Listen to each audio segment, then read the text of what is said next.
Bom dia, pessoal. Bom dia, professora. Bom dia, professora.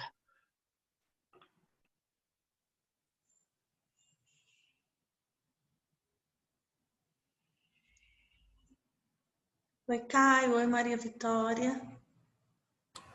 Oi, bom dia. Felipe. Vou falar oi especial para as pessoas que estão com a câmera ligada, né? Caio, você fica muito bem de azul. Eu gosto de azul e preto.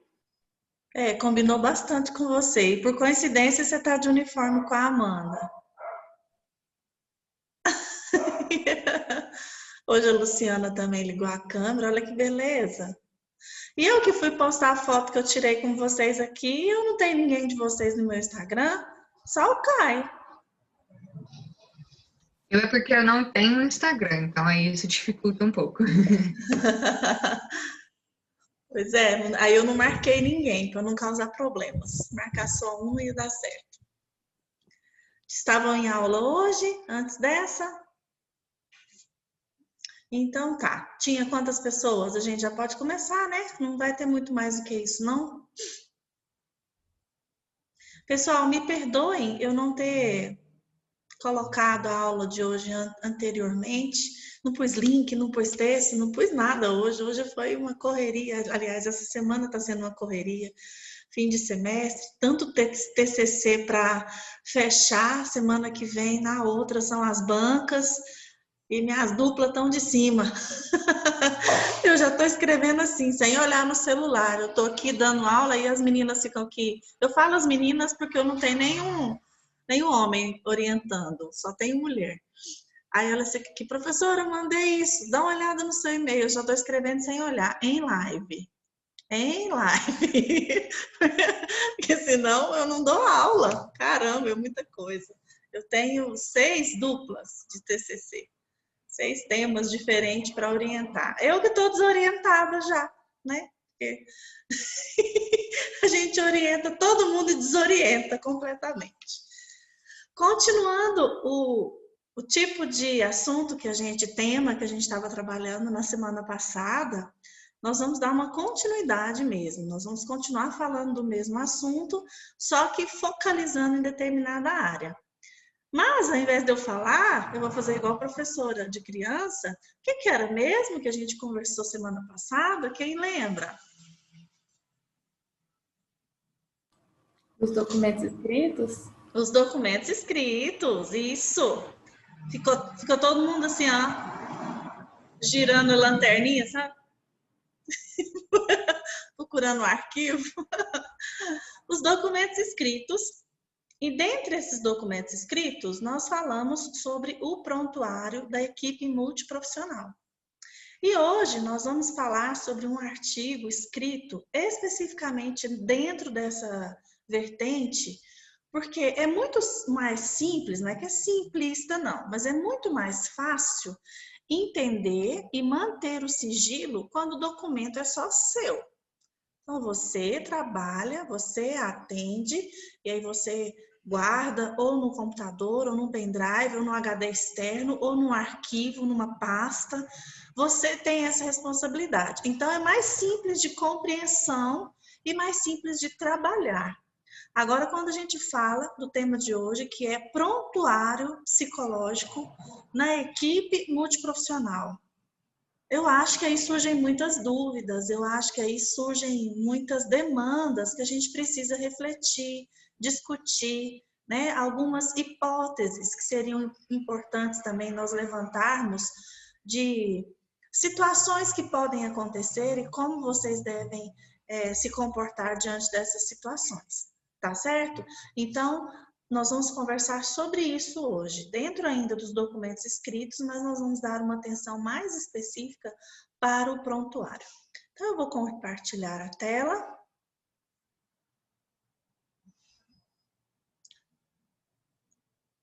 Vou aumentar um pouquinho a letra. É um artigo retirado de uma revista científica chamada Estudos de Psicologia. Esse artigo foi escrito em junho de 2017 E tem como autores alguns estudantes e uma professora da Universidade Federal de Santa Maria, no Rio Grande do Sul. Então, o nome do artigo é O Registro em Prontuário Coletivo no Trabalho do Psicólogo na Estratégia Saúde da Família. Então, tem sido uma área possível de trabalho para os psicólogos, já tem tido vários concursos no Brasil todo para o psicólogo trabalhar no antigo PSF, Programa de Saúde da Família, agora é ESF, Estratégia de Saúde à Família, tá? Então, esse artigo, ele vai falar sobre um relato de experiência, como que foi para esses alunos fazendo um estágio, fazendo uma... Peraí que a Kalina está tentando entrar aqui e não está dando conta, deixa eu ajudar. Acho que agora deu certo. Como que foi para essas alunas fazer uma residência em saúde da família e quais foram as dificuldades enfrentadas em relação ao prontuário coletivo. Então, vamos descer, porque aqui fala o resumo, depois o resumo em inglês, o resumo em espanhol, e aqui começa o artigo. Eu tentei marcar as partes importantes, quando eu vi que eu estava marcando quase tudo, eu até parei, sabe, gente? Porque senão não ia dar para conversar tudo, a gente ia ler o texto inteiro. Bom, eles colocam aqui que no Brasil, a atenção primária à saúde criou essa nova estratégia da saúde à família, que é o ESF, Estratégia Saúde da Família. E um dos desafios que tem sido lançados através desse programa de atendimento à família, atendimento ao público, são os desafios mais relatados que os profissionais estão encontrando sobre o prontuário multiprofissional. Quais são as informações que devem ser colocadas ali acerca da situação da saúde do indivíduo, do usuário do SUS e da família também, porque é um atendimento da família. Conforme esse autor aqui, chamado Pinto, em 2006, ele disse que a redação dos registros antes, o prontuário era uma ferramenta utilizada especificamente, unicamente pelos médicos. Então, era só o médico que escrevia no prontuário. A enfermeira tinha acesso a esse prontuário, ela lia as informações para conduzir o seu trabalho. Outros profissionais podiam até ler, mas ninguém escrevia. Com o passar do tempo, com o avanço em algumas áreas paramédicas, e a psicologia faz parte dessa área paramédica, começou a se ter, portanto, uma exigência mais multidisciplinar ou interdisciplinar, onde o prontuário ele passou a ser usado e a ser redigido não só pelo médico, mas também pelos outros profissionais que fazem parte da equipe. E nesse sentido, é uma equipe bem rotativa. Tem dia que está presente o médico e a enfermeira, tem dia que está presente a nutricionista, tem dia que está presente a psicóloga, porque geralmente esses atendimentos ao público, pessoal, mesmo que você trabalhe 30 horas, 40 horas na mesma unidade, você não faz os atendimentos das mesmas pessoas todos os dias. Talvez alguns atendimentos uma vez, 2 vezes na semana, né? Então, como que a equipe se comunica? Eles não ficam telefonando um para o outro, eles não fazem um grupo do WhatsApp e falam, fulano, aconteceu isso. Não, existe o prontuário. O prontuário é aquela pranchetinha mesmo, que fica ali pendurada, às vezes na cama do paciente, ou às vezes fica na entrada da UTI, tem uma caixa com várias pastas, e aí o profissional entra, e ele pega uma pasta, aí ele vê o protocolo de quem que é o paciente, aí ele se dirige até o leito desse paciente para fazer o atendimento dele. Nessa pasta está escrito lá quem que já atendeu aquele paciente naquela semana, ou naquele dia, como tem sido a evolução do quadro desse paciente. Nesses casos, a comunicação, portanto, entre os profissionais se dá através desse documento escrito.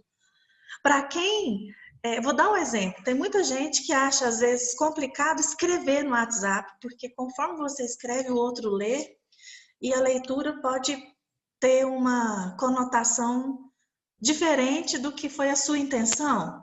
Então, às vezes, a gente põe um emoji, às vezes, a gente manda um áudio, para amenizar qualquer tipo de mal entendido, não é? Pois é. No caso do prontuário, não existem essas possibilidades. Não tem como você pôr um emoji, não tem como você colocar um áudio, né, Amanda? A carinha que ela vê. O paciente está melhorzinho. O paciente piorou. Não tem como. A gente não pode pôr emoji no prontuário. Então, como que tem que ser escrito? A escrita deve ser bem clara.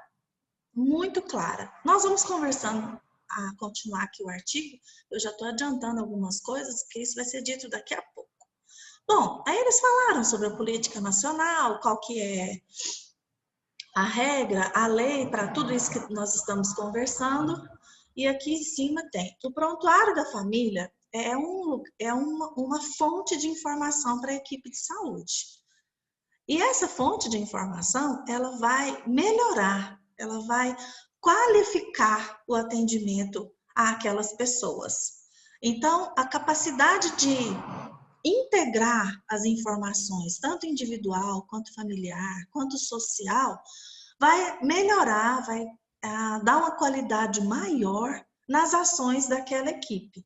Então, se a nutricionista vai falar especificamente sobre a área dela, o psicólogo vai falar especificamente sobre a área dele, o médico, e cada um vai falar sobre a sua especificidade.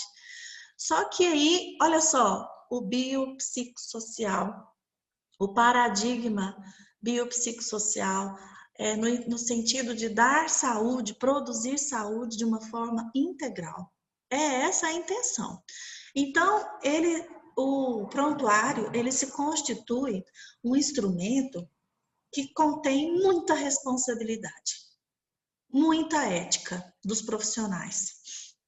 Porque em caso de um registro inadequado ou um registro deficiente, faltando informações ou com informações equivocadas, pode comprometer o atendimento, pode comprometer o tratamento daquela pessoa, daquela família. E também uma coisa importante que a gente tem que frisar é que a segurança da informação é algo muito delicado, mas no caso do prontuário, que eu estou falando para vocês que a pasta fica ali para todo mundo, é uma informação que não tem muita segurança. Todo mundo ali vai ter acesso, então ainda é um objeto de discussão muito grande. Polly? Uai? Ainda é um objeto de discussão muito grande, porque um modelo ideal de prontuário, ele deveria considerar essa questão da segurança das informações. Porque nem todas as informações deveriam ser utilizadas para todos os profissionais. Então, quais são as orientações, né? Em relação ao trabalho do psicólogo, uma coisa que quando eles foram escrever esse artigo aqui, eles verificaram que tem muita escassez de estudos, de material científico que fala sobre esse contexto. Eu imagino que, primeiro, é uma estratégia nova, é uma atividade nova e ainda não existem muitas informações o suficientes, talvez, para compor alguns estudos. Então, quando eles foram fazer o artigo, a primeira coisa que eles relataram, uma das coisas que eles relataram foi a escassez para poder discutir sobre isso. Aí, o que eles fizeram? Já que tinha pouco material, pouco artigo científico, poucas pesquisas a respeito disso, onde eles embasaram para escrever esse artigo? Que interessante! No CFP, naquelas orientações que eu dei para vocês na semana passada, aquele resumo que eu passei para vocês na semana passada, essas informações, elas estão no site do Conselho Federal de Psicologia. Todas as informações necessárias estão lá. Então tá, vamos falar da experiência dessas pessoas aqui.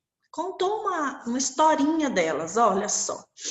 É um programa de residência multiprofissional, então é muito interessante esse artigo. Depois, tendo a oportunidade, leiam esse artigo todo, porque a residência em psicologia é uma inovação. Quando eu fiz psicologia não tinha isso, mas hoje em dia é possível você fazer residência em psicologia.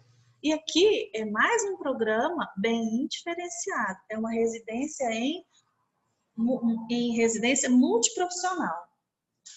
Então, não é só o psicólogo. Olha só a quantidade de profissões, de pessoas que estavam fazendo essa residência. As psicólogas residentes atuam em 2 unidades. A equipe é composta por médico, enfermeiro, técnico de enfermagem, agentes comunitários de saúde, uma equipe de saúde bucal com dentista e um auxiliar de consultório. Então, além dessa equipe de profissionais, essa equipe aqui é de profissionais já formados que trabalham lá na unidade de saúde. Aí tem os residentes, que no caso são as 2 psicólogas residentes.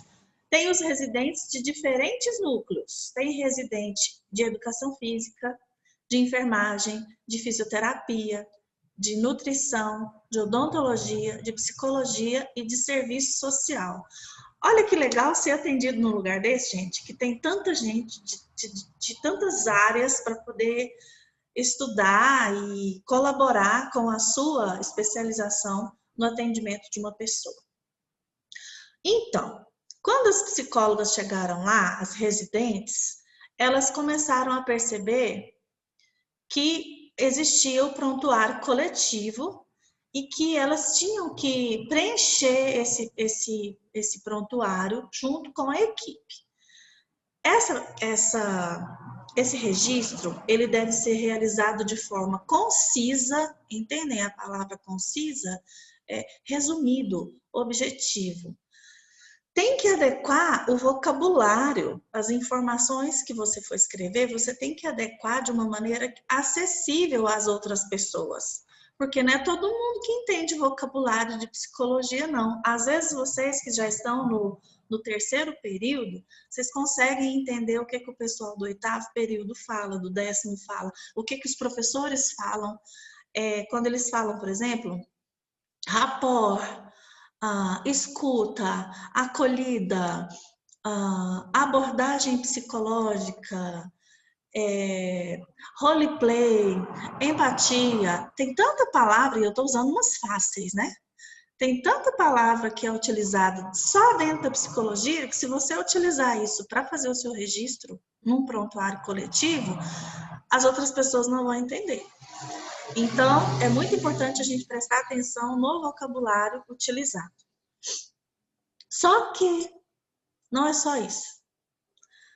Algumas questões importantes são trazidas ao psicólogo. O psicólogo que está ali ouvindo aquela pessoa, ele ouve o seguinte: algum contexto de situação de violência doméstica, uma mulher que está sofrendo violência doméstica pelo marido, violência sexual em qualquer idade, questões jurídicas. Isso são informações que exigem um aspecto sigiloso por parte do psicólogo. E é fundamental ele entender o que ele pode registrar no prontuário coletivo e o que ele não pode registrar. E é exatamente sobre isso que a gente está conversando hoje. Antes de começar a trabalhar numa equipe assim, ou assim que você entrar numa equipe multiprofissional, é fundamental você ter um diálogo com a equipe. Esse diálogo ele é presencial mesmo, ele é fala mesmo, não é um registro documental. Um diálogo para vocês definirem quais são os pontos principais que cada profissional tem que escrever no prontuário. O que o médico daquela equipe espera que o psicólogo descreva?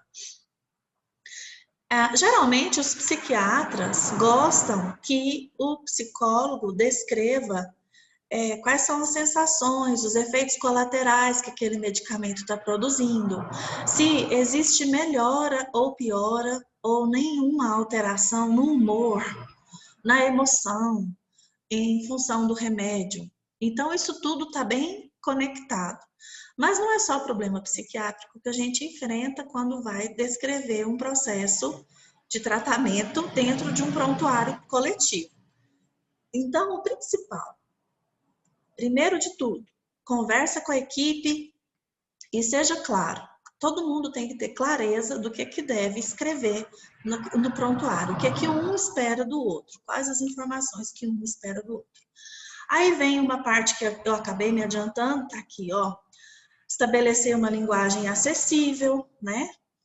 Essa linguagem, ela tem que ter uma continuidade, ou seja, o que eu escrevi hoje a respeito daquilo, eu não posso colocar como uma informação solta.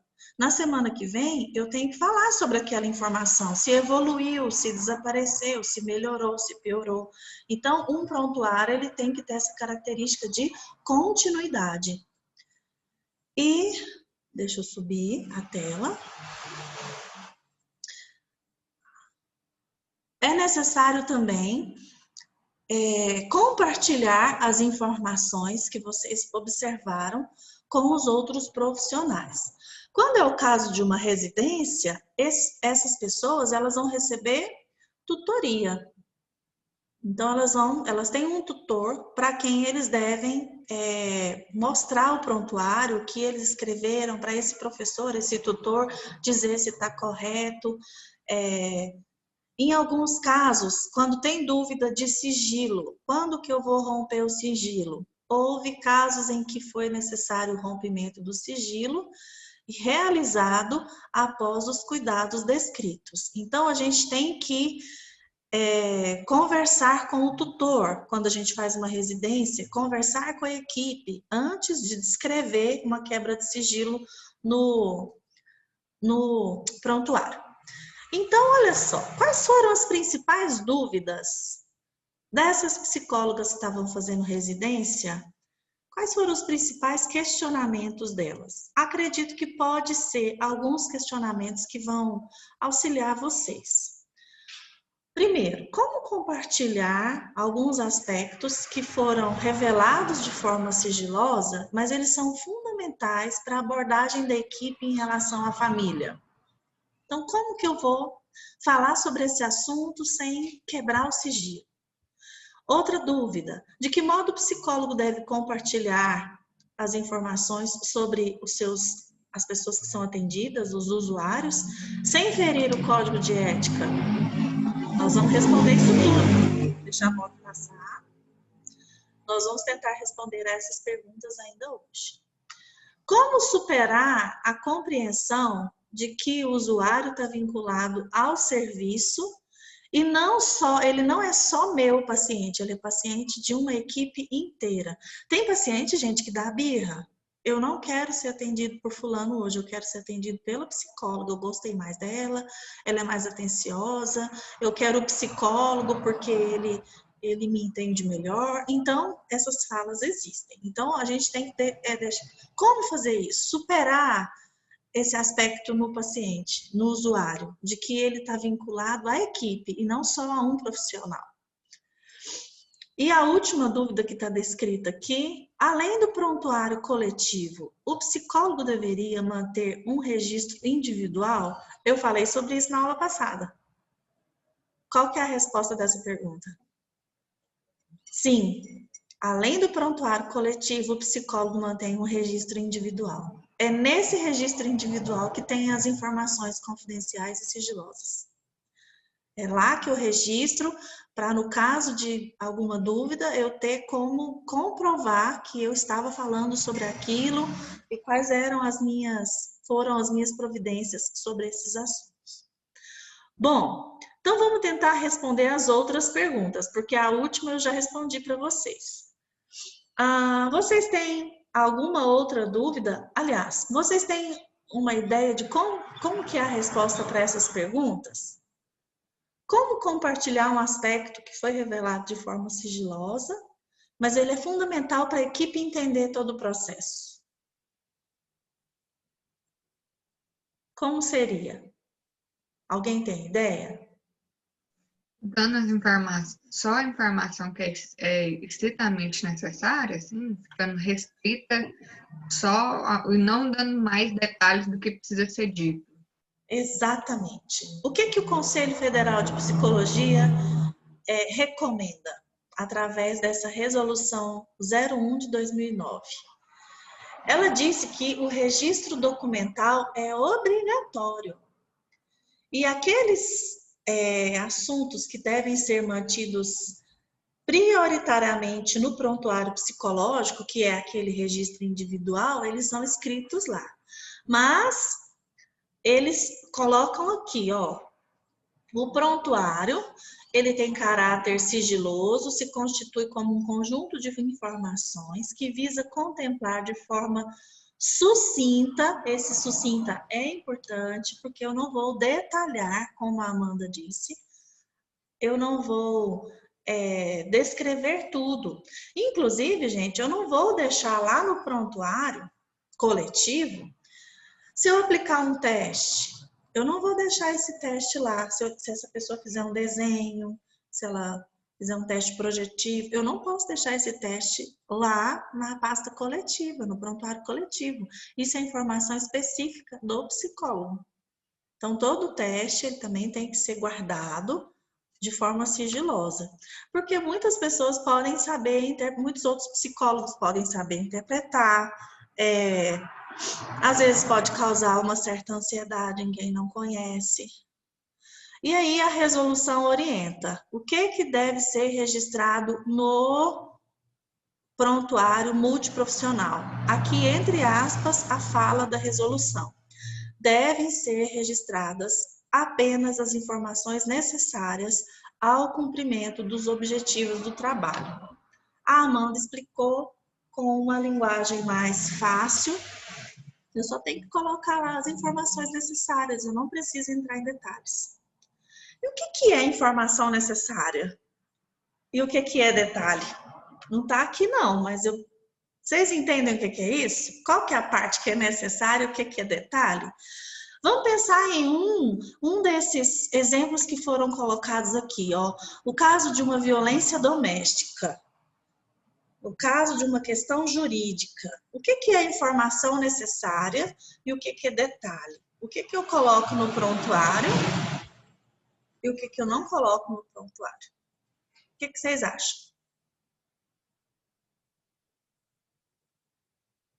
Ninguém tem uma ideia? Eu acho que talvez, assim, por exemplo, no caso de uma violência, né? Se a violência, né, for uma causa que precisa ser relatada ali no trabalho, colocar, a paciente relata ter sofrido violência doméstica por tantos anos, alguma coisa nesse sentido. Sem, às vezes, entrar em detalhes, não sei, muito complexo isso. Deixa eu tentar ajudar, então. Você foi quase tudo correto.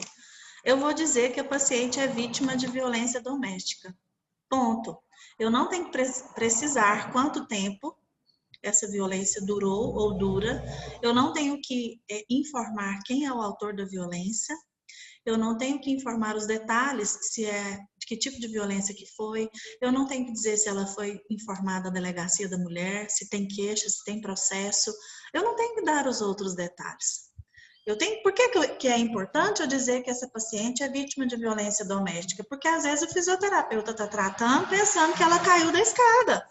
E para mim ela contou que não caiu da escada sem querer, ela foi empurrada, ela foi jogada, ela ganhou um chute, por isso que ela está. Então a pancada, o tratamento é diferente, né? Então ela não está com um transtorno de ansiedade ou ela não está em depressão sem motivo. Ela tem um motivo que é a origem desses problemas emocionais, psiquiátricos, ela tem uma origem. Então, é importante eu dizer que ela é violência, sim, violência de uma vítima de violência doméstica, ela é vítima. Ela é vítima de violência doméstica, mas ela não precisa entrar em detalhes. Isso causa curiosidade. É tão interessante, né? Aí reúne a equipe. Ah, é? E o que foi que aconteceu? É só isso mesmo que eu tenho para informar para a equipe. Ela é vítima de violência doméstica. Se tiver mais algum detalhe que eu achar que é importante, que seja necessário para a equipe saber, eu vou informar, eu vou registrar, mas por enquanto é só essa informação que eu posso passar. Então, nós, mesmo que tenha aquela vontade de, eu tenho que dar os detalhes. Não, gente, não é uma sessão de fofoca sobre os pacientes. É só o necessário. Pois não, Amanda? E essas questões que são colocadas de forma, né, mesmo que seja, tem muitos detalhes no prontuário, também devem se manter sigilosas entre os próprios profissionais também, né? Então, por Exatamente. exemplo, se um profissional, às vezes é um médico, mas ele não cuida do caso daquela paciente, ele não precisa saber que ela sofreu abuso, né, ou que ela sofreu violência, e também da mesma forma, por exemplo, os funcionários do hospital, fica restrito também o sigilo entre aqueles profissionais que estão atuando com aquela pessoa, né? Inclusive, talvez seja um papel importante do psicólogo orientar como que é a reação que cada um deve ter, como que as pessoas devem se dirigir a esse paciente. A partir do momento que as pessoas sabem que a pessoa é vítima de violência, ela é vítima de uma violência sexual, ela é portador de um HIV positivo, algumas coisas que são bem frágeis, assuntos bem delicados, né? Gente, nós temos que orientar os outros profissionais a não dirigir-se a esses pacientes de forma pejorativa, de forma discriminatória. Já pensou estar lá olhando o prontuário e falar, aí você tinha acabado de escrever no prontuário que ela é vítima de violência, aí você pega, o médico está lá lendo e fala assim, você foi estuprada? Quando? Sabe? Não pode de jeito nenhum ter esse tipo de reação, porque isso constrange, às vezes o paciente está junto com a família, às vezes está numa enfermaria, tem outros pacientes ali perto, então é muito comum a gente ver médico cochichando com outro profissional, conversando baixinho com uma enfermeira, por quê? É para manter o máximo do sigilo em relação às informações e o atendimento daqueles usuários, tá certo? Então, a gente precisa também, faz parte do papel do psicólogo, essa orientação à equipe. Aqui, o artigo número 12 do Código de Ética, além da resolução número 1 de 2009, o artigo número 12 do Código de Ética, que foi escrito em 2005, diz o seguinte: o psicólogo deverá compartilhar somente informações relevantes para qualificar o serviço prestado, resguardando o caráter confidencial das comunicações, assinalando a responsabilidade de quem as receber, é isso que a Amanda acabou de comentar, quem recebe essas informações tem que preservar o sigilo. Então, a gente tem que zelar pelo sigilo da informação a partir do momento que a gente compartilha essa informação, falar, informação sigilosa, vamos tomar cuidado. Às vezes é bem óbvio, mas nunca o excesso de zelo, a gente vai pecar pelo excesso de zelo. Tem que sempre bater nessa tecla. No que diz respeito à qualidade dos registros, né? A gente deve sempre que possível buscar orientações nas resoluções. Quando a gente não sabe como fazer, como proceder, às vezes até um psicólogo antigo de profissão, gente, fica na dúvida, porque essas questões são muito delicadas. Então, se eu não escrevo um prontuário todo dia, se eu não faço um atestado, uma declaração todo dia, eu posso me perder. Como que faz esse documento? Não é feio eu olhar lá no manual, tá aqui, ó, o Manual de Elaboração de Documentos Escritos, tá lá no site do CFP, é a resolução número 7, que é o que a gente conversou semana passada. Esse manual, ele explica detalhe por detalhe de como que os documentos são feitos, são elaborados sem erros éticos. Deixa eu abaixar para falar, agora eu tenho que subir. Cadê? Aqui. Aí aqui, de novo, na resolução aponta para o que eu falei para vocês agora há pouco, que o uso de termos, o emprego de termos deve ser compatível com a linguagem profissional, garantindo a precisão da comunicação. Então, ao mesmo tempo que eu tenho que evitar ao mesmo tempo que eu tenho que evitar uma linguagem popular, porque eu estou escrevendo um documento, eu também tenho que tomar cuidado para não usar uma linguagem muito científica, pesada, porque talvez as outras pessoas não vão entender. Quanto aos registros nos prontuários coletivos, a gente não deve usar a linguagem de senso comum. Por quê? Porque o prontuário, às vezes, fica ali em cima da mesa, a família olha. Mesmo que seja um passar de olhar assim, ó, né? Ou a pessoa que está na cama do lado, às vezes o paciente está sendo atendido, a gente coloca o prontuário na mesinha, enquanto eu estou conversando com a família, esse prontuário fica ali, não deveria, mas pode acontecer. Então, para evitar qualquer tipo de problema, eu não vou usar uma linguagem tão complicadinho, né? Porque eu não posso usar uma linguagem científica muito pesada, porque todo mundo da equipe tem que entender. Mas, ao mesmo tempo, eu não posso usar uma muito senso comum, uma linguagem muito popular, porque senão todo mundo que olhar vai entender. Então, é um meio termo, é um equilíbrio que o Conselho Federal de Psicologia orienta a gente usar. Gente, eu recebi uma mensagem aqui na tela do meu computador e a mensagem está em russo, porque eu não entendo o que está escrito aqui. Eu, hein? Vantagens Lenovo. E tá tudo escrito em russo aqui. Deixa eu girar esse negócio daqui, esse bannerzinho para lá, que ele tá me atrapalhando. Bom, dito sobre a linguagem, vamos descer para fazer aqui a conclusão mais importante que o artigo chegou. Então, eles dão muitas informações sobre, por exemplo, o prontuário eletrônico, que também tem que tomar muito cuidado em relação ao prontuário eletrônico. E aí, a conclusão que se chega, que é muito interessante, é muito legal,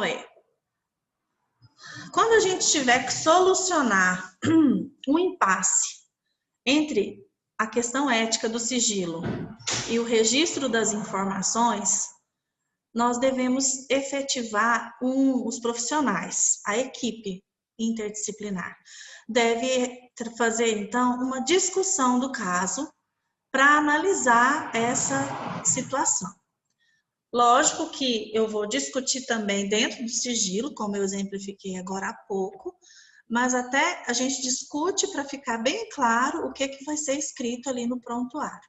Da mesma forma, a gente também precisa dialogar com o usuário e com a família, para esclarecer, olha, eu vou escrever no seu prontuário que você é vítima de violência doméstica. Quando aconteceu, quem é o autor, os outros detalhes que nós conversamos, eu não vou dar essa informação, certo? A pessoa tem que estar ciente. O prontuário é coletivo, por isso que eu tenho que escrever, para os outros membros da equipe ter acesso a essa informação. Então, se houver alguma fragilidade na comunicação entre os profissionais, provavelmente vão acontecer deficiências, ou no registro, ou no próprio atendimento dessa família ou desse usuário. Então, é um assunto delicado, importante e que deve conter muito zelo, muita atenção por parte dos profissionais da psicologia que porventura vierem trabalhar dentro de uma equipe multiprofissional. Ficou claro, pessoal, o que a gente quis passar para vocês hoje de maneira mais resumida? Eu vou colocar o artigo na plataforma, tá bom? Para vocês terem acesso, para vocês lerem tudo. E caso fique alguma dúvida, a gente pode terminar, conversar na próxima aula também. Tá ok? Essas gravações, professoras, elas vão estar disponíveis também? Sim, todas as gravações eu estou providenciando. Muito obrigada, então, pessoal. Até a próxima semana, tá bom? Bom restantezinho de semana. Tchau, tchau.